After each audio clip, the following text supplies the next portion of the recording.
कि अपने चेहरे से जो जाहिर है छुपाएं कैसे, अपने चेहरे से जो जाहिर है छुपाएं कैसे, तेरी मर्जी के मुताबिक नजर आए कैसे।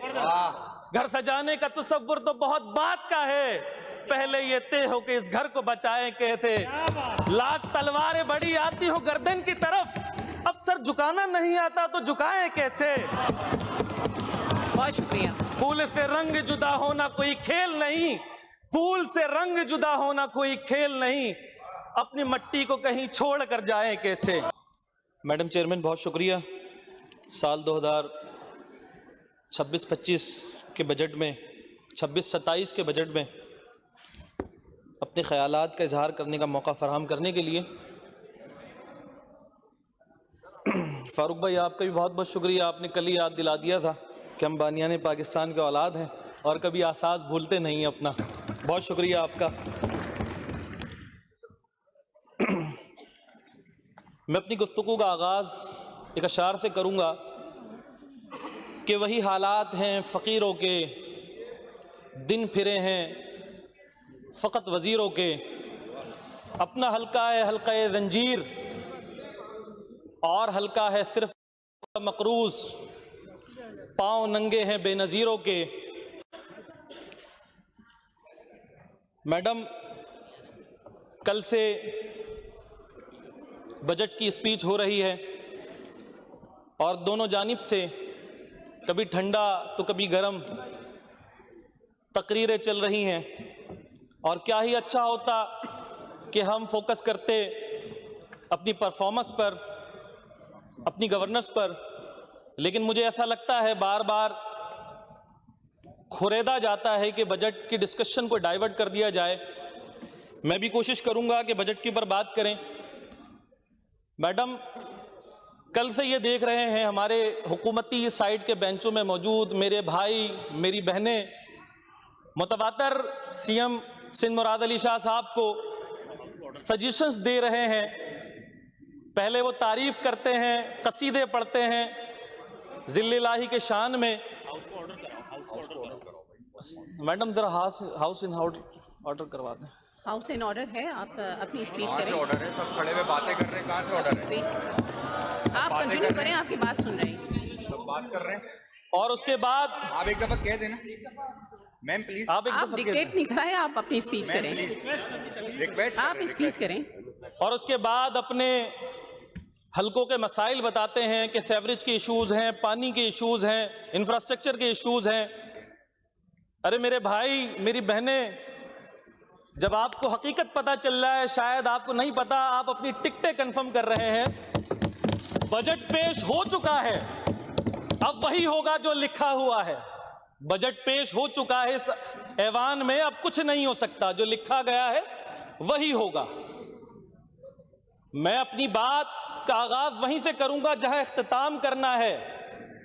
इस गैर जमहूरी बजट को मैं क्या पूरा सिंध जो यहां पर मायूस है, जो परेशान है, वो रिजेक्ट करता है। वो रिजेक्शन इसलिए कि यहां जो बैठे हैं उसको आप एक मिनट के लिए ये सोचें कि ये ऑपोजिशन के बेंचेस नहीं है, ये वो लोग हैं, इनका ताल्लुक उन इलाकों से है, उन हलकों से है जहां के लोग अपने खून पसीने की कमाई से पूरे पाकिस्तान को 70 से 75% रेवेन्यू जनरेट करके देते हैं।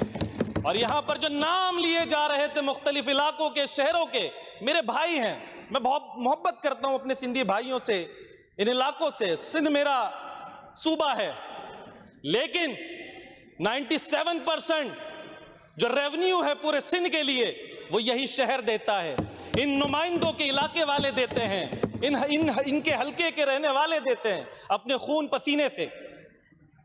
मैडम स्पीकर, वो बजट को कैसे तस्लीम कर लें, उस बजट स्पीच को कैसे सुन लें जिस पे ऑपोजिशन को बुलाया ना गया हो, एतमाद में लिया ना गया हो।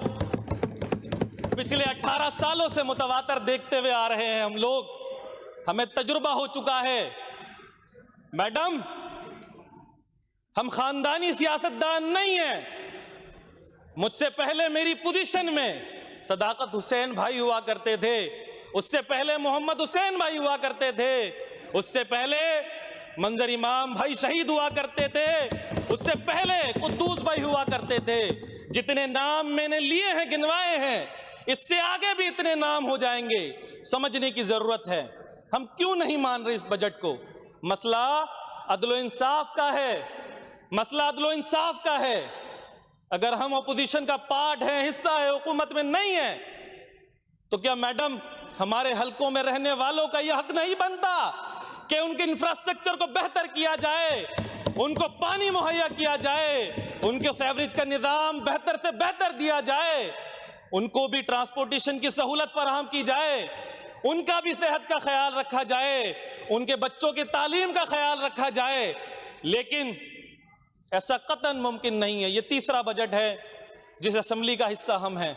अल्लाह ताला कुरान पाक पे फरमाता है, या अय्युहल्लज़ीना आमनू कूनू क़व्वामीना लिल्लाहि शुहदाअ बिल क़िस्त वला यजरिमन्नकुम, के ए ईमान वालो, अल्लाह ताला के लिए इंसाफ पे कायम रहने वाले बन जाओ और किसी कौम की दुश्मनी पे इतना आगे मत चले जाना कि तुम इंसाफ ना कर सको, और इंसाफ करो क्योंकि ये तकवा के ज्यादातर करीब है।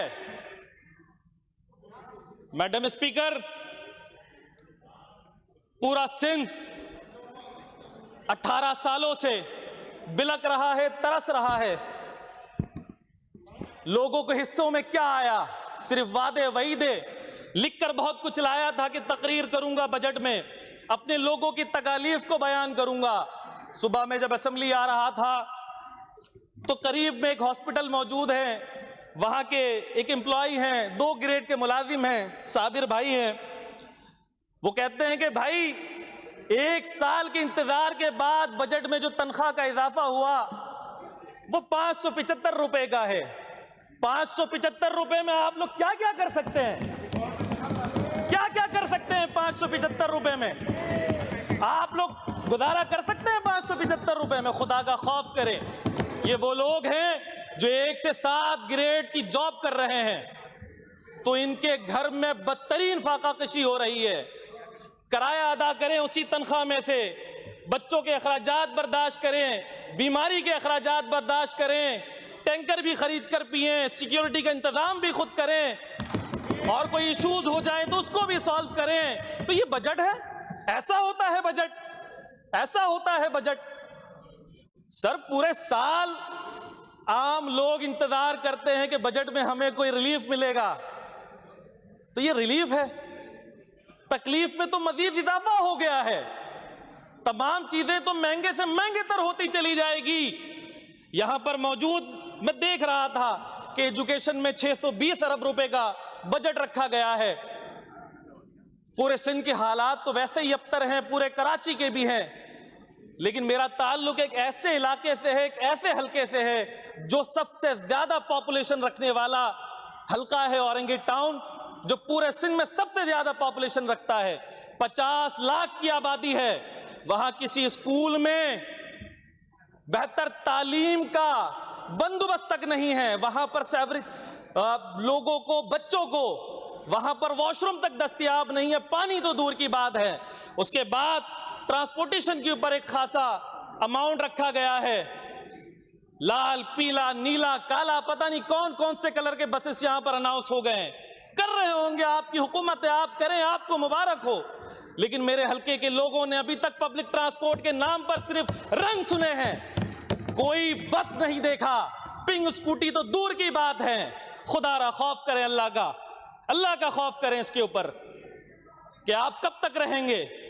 देखें, अल्लाह मोहलत देता है। कुरान पाक में अल्लाह ताला फरमाता है, वला तहसबन्नल्लज़ीना गाफिलन अम्मा, के मत समझो कि अल्लाह ताला गाफिलों के, जालिमों के कामों पर खबर नहीं रखता। वो तो बस छूट दे रहा है उस दिन के लिए जब आंखें फटी की फटी रह जाएंगी इंशाअल्लाह ताला। ये 18 साल गुजर गए हैं, आप हो सकता है कि अगला 18 साल भी गुजर कर चले जाएंगे, लेकिन तारीख के औराक में अपने आप को क्या लिखवा कर जाएंगे आप। यहां पर मेरी बहनें, मेरे भाई मुतवातर हमसे पूछ रहे थे कि सिंध को अलग क्यों पुकारते हैं, कराची को अलग क्यों पुकारते हैं। हमने पुकारा है। याद करें ना, कोटा सिस्टम किसने नाफिज किया था, दही और शहरी कोटा किसने नाफिज किया था। खत्म करें ना कोटा सिस्टम। कंक्लूड कर लीजिए प्लीज, कंक्लूड कर लें। आ जाए बस मैडम, 2 मिनट और दे दें, साल में एक ही टाइम तो देती हैं। 10 मिनट होने वाले हैं आपके जी। 18 साल हो गए हैं, बार बार वही अल्फाज दोहराएंगे हम। खानदानी सियासत नहीं है, इस सीट में अगली दफा कोई और होगा। कोशिश ये होती है कि हल्के के लोगों की जिंदगी में कुछ बेहतरी आ जाए। मैडम बैठी हैं हजरा पिछों साहिबा, बहुत अच्छी खातून हैं, सुनती हैं, तसल्ली से सुनती हैं। पिछले 2.5 साल के अंदर मैं कई मुलाकातें इनसे कर चुका हूं कि मेरे हल्के में 2013 में संगे बुनियाद रखा जाने वाला एक हॉस्पिटल 100 बेडेड, उसके ऊपर काम कर दिया जाए। लेकिन तसल्लियां मिली है, काम कुछ भी नहीं हुआ आज तक, सिर्फ तसल्लियां मिली हैं। और उसके बाद वजीर बल्दियात साहब मौजूद नहीं है। अलहिरा पंपिंग स्टेशन है, 2023 में उसकी एडीपी अप्रूव होती है। आधा औरंगी टाउन उस पंपिंग स्टेशन से चलता है, लेकिन आज तक उस पंपिंग स्टेशन पे काम नहीं शुरू हो सका। मुतवातर डिस्कशन हमने शर्जील इनाम मेमन साहब से किया कि औरंगी टाउन के लिए कोई आप पब्लिक ट्रांसपोर्ट का इंतजाम कर दें, लेकिन उन्होंने नहीं किया आज तक। सर, आज फिर रिक्वेस्ट कर रहा हूं आपसे, खुदारा नजरसानी करें। 50 लाख की आबादी है, नजरसानी करें इसके ऊपर। तारीख के औराक में कम से कम कोई अच्छा नाम लिखवा कर चले जाएं आप। और साथ में मकामी हुकूमतों का क्या ही जिक्र करूं मैं। टाउन चेयरमैन, यूसी चेयरमैन, मेरे भाई ने बासित ने कहा था कि जो लखपति है वो करोड़पति हो गया, और जो करोड़पति था वो अरबपति हो गया। लेकिन आवाम के मसाइल चूंकि तू हैं, अभी तक वैसे ही मौजूद हैं, अभी तक कुछ नहीं हो सका। ये है सूरत हाल। इन्होंने आवाम की जरूरियात को अपने जूते के नोक पे रखा हुआ है। खुदारा होश के नाखून लें, उस दिन से डरें जब ये आवाम बाहर निकल कर आएंगे और आपके गिरबानों तक पहुंचेंगे। अल्लाह ना करे मेरे मुंह पे खाक कि वो दिन ना आए। सरदार शाह साहब, तालीम बुनियादी हक भी है, बुनियादी जरूरत भी है। खुदारा इसके ऊपर फोकस करें और तालीम से निज़ाम बदल सकता है। ये जो हम क्राइम की बात करते हैं, जराइम की बात करते हैं और दूसरे इश्यूज की बात करते हैं, जब हम तालीम के ऊपर बुनियादी तौर पर हम नजरसानी करेंगे, देखेंगे, तो ये इश्यूज रिजॉल्व हो सकती है। आखिरी जुमला मैडम, कि हमारे माशरे में एक पुलिस का निज़ाम मौजूद है।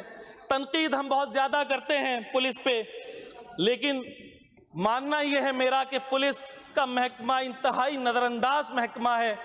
छोटी सी तनख्वाह के अंदर 12-12 घंटे की ड्यूटी है, ना इतवार को छुट्टी है, ना कोई त्यौहार में छुट्टी है, धूप में खड़े रहते हैं। मैं तो होम मिनिस्टर साहब से कहूंगा, इतना बड़ा एक अमाउंट आपने रखा है सर, कांस्टेबल की तनख्वाह हमारे हिसाब से कम 1 लाख रुपए होनी चाहिए सर, 1 लाख रुपए तनख्वाह होनी चाहिए। 12 घंटे की ड्यूटी पर खड़े होकर मुसल्लत होना। सर, इस पे नजरसानी करे। पुलिस एक मजलूम तबका है, हम शिकवा शिकायत बहुत ज्यादा कर देते हैं, लेकिन उनको फैसिलिटेट नहीं करते।